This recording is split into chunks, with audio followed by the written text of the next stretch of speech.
மாண்புமிகு தமிழ்நாடு முதலமைச்சர் திராவிட முன்னேற்ற கழகத்துடைய தலைவர் தளபதி அவர்கள் முதலிலே சம்பத் நகர்ல இருக்கிற இந்த முக்கியமான சாலைக்கு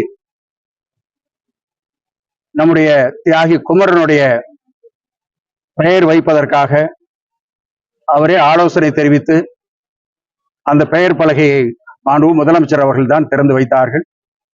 எனவே தியாகி குமரனுடைய பெயரில் இந்த சாலை, முக்கியமான சாலை, மாவட்ட ஆட்சித்தலைவருடைய அலுவலகம், நீதிமன்றம், இப்படி மிக முக்கியமான ஒரு சாலையாக இருக்கிற இந்த சாலைக்கு தியாகி குமரனுடைய பெயரை தளபதி அவர்கள் வைத்து திறந்து வைத்தார்கள் ஆட்சிக்கு வந்தவுடனேயே. அதற்கு பின்னாலே தியாகி குமரன் அவர்களுக்கு சிலை வைக்க வேண்டும் என்ற ஒரு கோரிக்கை அவருக்கு நேரடியாக வைக்கப்பட்டது. அந்த கோரிக்கையை ஏற்ற மாண்பு முதலமைச்சர் அவர்கள் உடனடியாக எங்களை அழைத்து அதற்கான ஏற்பாட்டு செய்யுங்கள், எல்லாம் விதிமுறைகளுக்கு உட்பட்டு அந்த சிலைகள் அமைக்கப்பட வேண்டும், அதற்காக என்னென்ன அனுமதி தேவையோ அந்த அனுமதி எல்லாம் அரசனுடைய சார்பாக கொடுப்பதற்கு நான் ஏற்பாடு செய்கிறேன் என்று சொன்னார்கள். அதற்கு பின்னாலே தியாகி குமரனுடைய சிலையை நாங்கள் தயார் செய்து அந்த சிலையை, அந்த படத்தை கூட மாண்பு முதலமைச்சரிடத்திலே காட்டி அவர் சொன்ன கருத்து, இது சம்பந்தமாக அவருடைய வாரிசுகளோ அல்லது அவர்களுக்கு தெரிந்தவர்களோ இருந்தால் அவரிடத்திலே காட்டி அதையும் திருத்தி அதற்கு பின்னாலே அந்த சிலையை செய்து வையுங்கள் என்று சொன்னார்கள். அந்த அடிப்படையில் அவர்களோடும் பேசித்தான் இந்த சிலை தயார் செய்து இன்றைக்கு சம்பத் நகரிலே இருக்கிற இந்த பூங்காவிலே வைக்கப்பட்டிருக்கிறது. அதே போல மதிப்புக்குரிய சொல்லின் செல்வர் அன்பிற்குரிய அண்ணன் ஏவிகே சம்பத் அவருடைய சிலை, அந்த சிலை உங்களுக்கு தெரியும், ஜிஹெச் ரவுண்டானாகட்டு ஒரு மார்பளவு சிலையாக அது இருக்கிறது, சிறிய சிலையாக இருக்கிறது. அது 1981 திறக்கப்பட்டது. எனவே அதற்கும் மாண்பு முதலமைச்சர் அவர்கள் ஆலோசனை சொல்லி முழு உருவ சிலையாக, வெங்கல சிலையாக வைக்க வேண்டும் என்ற கருத்தை சொல்லி அந்த அனுமதியும் அவர்கள் கொடுத்தார்கள். இப்பொழுது அந்த சிலையும் இங்கே வைக்கப்பட்டிருக்கிறது.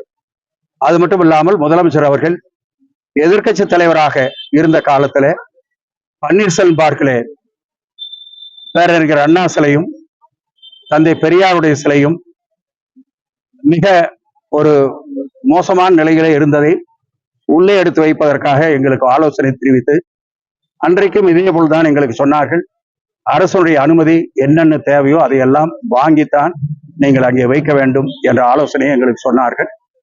அது மட்டுமல்லாமல் கீழே ஒரு நூலகத்தை அமையுங்கள், சும்மா ஒரு பெடஸ்டல் மட்டும் கட்டி வைக்கிறதுங்கிறதுல பிரயோஜனம் இல்லை, கீழே ஒரு நூலகம் சிறப்பாக அமையுங்கள், அந்த நூலகம் கூட ஒரு பொதுவான நூலகமாக இல்லாமல் போட்டித் தேர்வுக்காக மாணவ மாணவிகள் படிக்கிற அந்த நூலகமாக இருக்க வேண்டும் என்று எங்களுக்கு சொன்னார்கள்.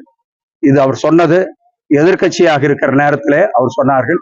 அதற்கேற்ப நாங்கள் அனைத்து அனுமதியும் பெற்று அந்த நூலகத்தை அங்கே அமைத்தோம். அந்த நூலகத்திலே பல நூறு குழந்தைகள் வந்து படித்தார்கள். அவர்களுக்கு தேவையான அத்தனை வசதிகளையும் நாங்கள் செய்து கொடுத்தோம். வாரம் ஒரு முறை நாங்கள் அவர்களை போய் சந்திப்போம். அங்க ஒரு நோட்டு போட்டிருந்தோம், அந்த நோட்டில் எழுதி வைப்பாங்க என்னென்ன புத்தகம் கூடுதலாக தேவை என்று. அதையெல்லாம் ஒவ்வொரு வாரமும் வாங்கி கொடுத்தோம். அது மட்டும் அல்லாமல் அவர்கள் கொஞ்சம் உள்ளே கொஞ்சம் வெப்பமாக இருக்கிறது என்று தெரிவித்தார்கள். எனவே அதற்கு நாங்கள் ஏசி போட்டு கொடுத்தோம். இதெல்லாம் எதிர்க்கட்சியாக இருக்கிற பொழுதே இது நடந்தது. அதே போல அவர்களுக்கு ஒரு பாத்ரூம் வசதி உள்ளே வேண்டும் என்று கேட்டார்கள், அதை செய்து கொடுத்தோம். எனவே எதிர்க்கட்சியாக இருக்கிற பொழுதே தலைவர் அவர்கள் இந்த குழந்தைகள் படிக்க வேண்டும் என்பதற்காக அக்கறையை காட்டினார்கள். இன்றைக்கு கூட உதாரணமாக சொல்ல வேண்டும் என்று சொன்னால், நம்முடைய திராவிட முன்னேற்ற கழகத்துடைய இளைஞரணி செயலாளர் உதயநிதி அவரிடத்திலே சொல்லி ஒவ்வொரு தொகுதியிலையும் நூலகம் அமைப்பதற்காக ஏற்பாடு செய்து இப்பொழுது நம்முடைய விளையாட்டுத்துறை அமைச்சர் உதயநிதி அவர்கள் அந்த ஏற்பாடையும் கவனித்துக் கொண்டிருக்கிறார்கள்.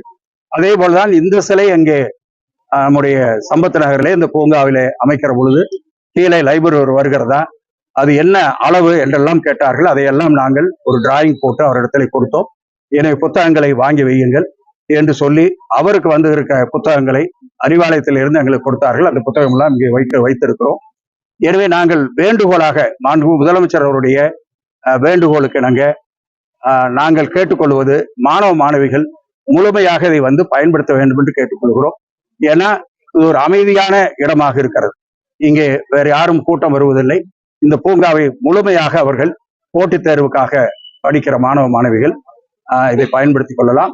அதே போல இந்த நூலகத்திற்கு தலைவர் அவர்கள் சொல்லித்தான், முதலமைச்சர் அவர்கள் சொல்லித்தான், நம்முடைய பெருந்தலைவர் காமராஜர் அவருடைய பெயரிலே பெருந்தலைவர் காமராஜர் நூலகம் என்று நாங்கள் வைத்திருக்கிறோம்.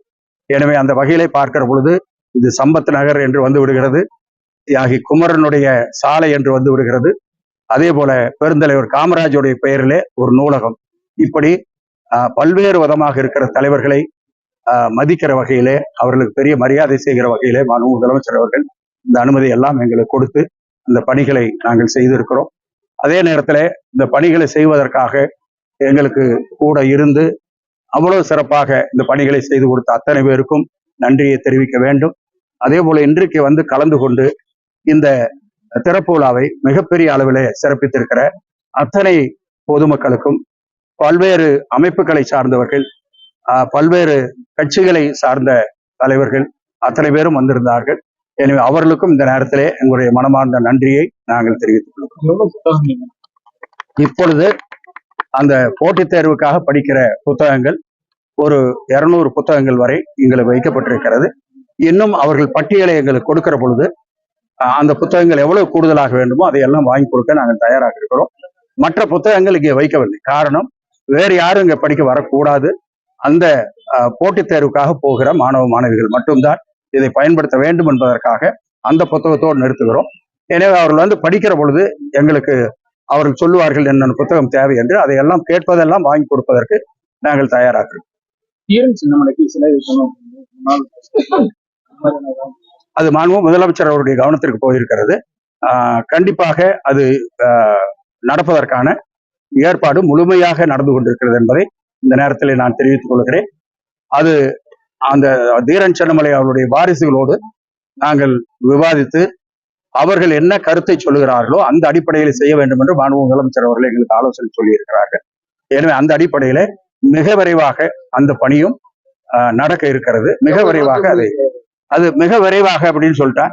அதனால வந்து வேலையை வந்து சீக்கிரமா ஆரம்பிக்க போறோம். ஆரம்பிச்சு அதை செஞ்சு முடிக்க போறோம்.